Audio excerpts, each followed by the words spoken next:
Masak ndok gemak sundukan karo balado terong. Alhamdulillah kabeh lek wenehi yo guys, rezeki bendino alhamdulillah. Nah iki bumbune ngene iki arep tangge masak ndok sundukan dhisik. Bumbune ku mau wis tak goreng terus tak ulek, bar ngono terus tak tumis. Terus tak tambahi banyu sithik, terus ndok gemake sing wis tak godhog tak jegur nih. Lah terus tak tambahi kecap.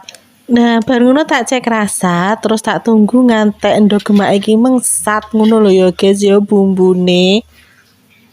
Nah, iki wis dadi disisihne dhisik. Oke, terus lanjut masak terong. Iki mau terongnya wis tak irisi, terus tak kum. Iki tlutuhe ben ilang, dadi ben gak langu. Terus tak siapne bumbune ngene iki rodok pedes ya gak popo. Bar ngono terus tak goreng bumbune, terus lanjut terine yo tak goreng. Lah bar ngono bumbune tak ulek. Aja lali diwene uyah karo gulane pisan ben penak lek ngulek yo guys.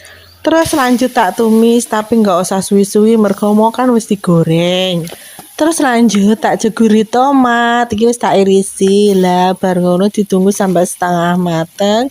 Bar kuwi lanjut tak jegurne teronge. Oke, terus lanjut tak jeguri banyu ya guys, sembarang banyune sithik apa akeh.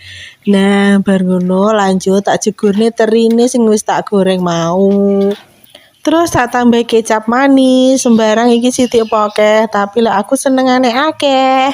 Terus lanjut tak cek rasa, iki kasinan apa ora.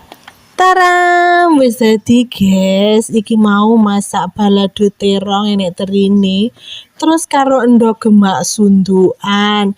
Terus tak wei lalapan timun. Iki masih mek ngene yo enak lho guys. Ya wis, selamat mencoba di rumah.